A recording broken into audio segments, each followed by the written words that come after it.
এই গরমের জন্য আমাদের বালিতে যারা চাষ করছে তাদের কিন্তু পাখিটা খুব ভালো থাকছে গরমে। দেখুন পুরো বালি, এনার হাফ না মাচাও আছে একটা মিডিল দিয়ে, আর বাকিটা বালি আছে। মাচার পাখি দেখুন কত হাঁপাচ্ছে, প্রত্যেকটা পাখি যে হাঁপাচ্ছে এত হালকা থাকার পরেও। এর পাখিগুলো দেখুন নর্মালি পাখি আছে, কত হাঁপাচ্ছে না, পিওর বালিতে আছে পুরো বালি। এই গরমের জন্য বালিতে কিন্তু খুব উপযুক্ত একটা জিনিস বালি।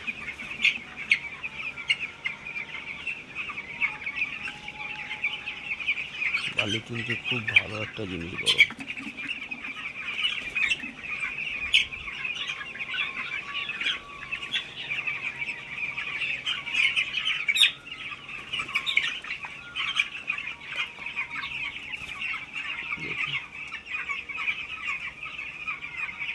পুরো পাখিটা বালিতে আছে, বাকি একদম নর্মাল পাখি, এখন থেকে একদম নর্মাল আছে।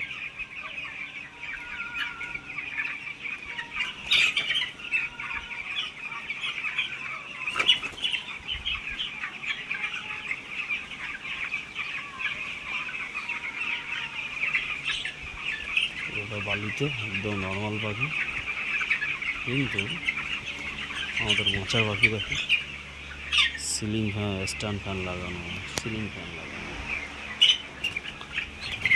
তাও পাখি হাঁপাচ্ছে এত পরিমাণে।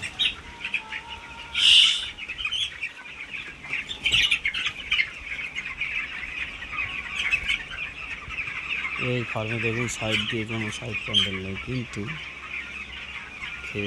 এরকম সুপারি গাছ, ও সাইডগুলো পেয়ারা গাছ, লেবু গাছ সব লাগানো আছে ছোটো ছোটো। একদম রৌদ্র ঢুকছে না কোনো ফার্মের ভিতরে। যদি আমরা সাইড প্যান্ডেলের থেকে আমরা যদি ফার্মের সাইডে যদি এরকম ছোটো ছোটো গাছ লাগিয়ে রাখি, এতে আমাদের ফার্মের ছায়া দেবে এবং ফার্মটা অনেক তাপ থেকে, এই গরমে থেকে অনেকটা সুরক্ষা দেবে। ছোটো ছোটো সুপারি গাছ হোক, আম গাছ হোক, পেয়ারা গাছ হোক, লেবু গাছ হোক, ছোটো ছোটো গাছ লাগাতে হবে। নিম গাছ লাগাতে হবে, নিম গাছে ঠান্ডা হবে করবে। এবং গরমের জন্য বালি খুব বেস্ট, ভালো একটা অপশান। এবং বালিটা একটু দেখে নেবেন, বালিতে যদি কাদার ভাগ থেকে যায় তাহলে কিন্তু বালি রেডি পাখিতে ভালো থাকবে না পাখি। কিন্তু বালি এমন সুন্দর বালি হয়ে যায়, ঝুরঝুরি বালি, একদম 1 নম্বর বালি যদি হয় সমস্যার কিছু হবে না, পাখি একদম সুন্দর হয়ে থাকবে।